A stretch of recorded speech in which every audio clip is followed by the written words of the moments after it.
बाज़ लोग नमाज जनाजा में शरीक नहीं होते और उज़्र ये बयान करते हैं कि हमें नमाज जनाजा का तरीक़ा नहीं आता।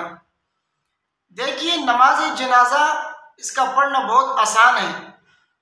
अगर आप इमाम के पीछे खड़े होकर सिर्फ तकबीरात अरबा कहें और कुछ भी ना पढ़े तो आपकी नमाज जनाजा अदा हो गई,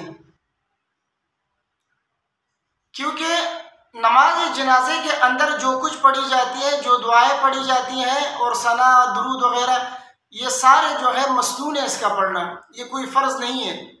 फ़र्ज़ सिर्फ दो चीज़ें हैं, तकबीरात अरबा का कहना और खड़ा रहना, ये दो चीज़ें फ़र्ज़ है।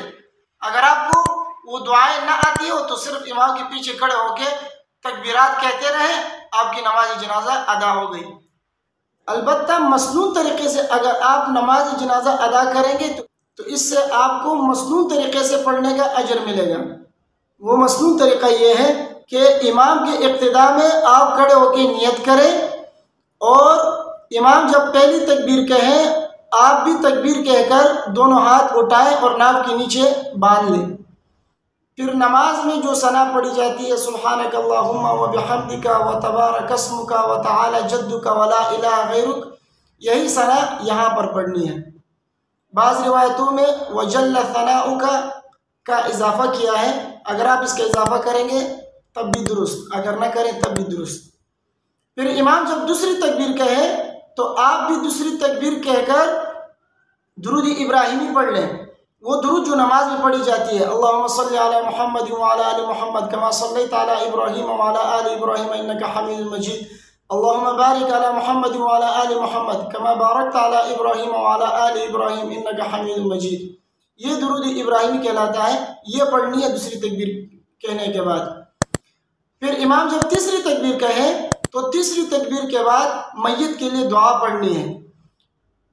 देखेंगे कि मय्यत बालिग है या ना बालिग। मय्यत अगर बालिग है, मर्द हो या औरत हो, तो ये दुआ पढ़ ले, अल्लाहुम्मा फ़िर लिहय्यिना व मय्यितिना व शाहिदिना व गाइबिना व सगीरिना व कबीरिना व ज़करिना व उन्साना, अल्लाहुम्मा मन अहयैतहु मिन्ना फ़अहयिही अलल इस्लाम व मन तवफ़्फ़ैतहु मिन्ना फ़तवफ़्फ़हु अलल ईमान। मय्यत अगर नाबालिग हो, अगर लड़का है तो ये दुआ पढ़ ले, अल्लाहुम्मा जअलहु लना फ़रता वजअलहु लना अजरन व ज़ुख़रा वजअलहु लना शाफ़िअन व मुशफ़्फ़आ। अगर नाबालिगा लड़की है तो ये दुआ पढ़नी है, अलबत्ता इसमें ज़रा फ़र्क है, वो ये है कि अल्लाहुम्मा जअलहु की जगह पे अल्लाहुम्मा जअलहा पढ़नी है और शाफ़िअन व मुशफ़्फ़आ की जगह पे शाफ़िअतन व मुशफ़्फ़आ कहने, बस इतना सा फ़र्क है। बाकी इमाम जब चौथी तकबीर कहे तो चौथी तकबीर कहने के बाद इमाम दोनों तरफ सलाम फेरेगा, आप भी चौथी तकबीर कहें और दोनों तरफ सलाम फेर दें। इससे आपकी नमाज मुकम्मल हो जाएगी सुन्नत के मुताबिक, और इससे आपको सुन्नत के साथ नमाज जनाजा अदा करने का मुकम्मल सवाब मिलेगा।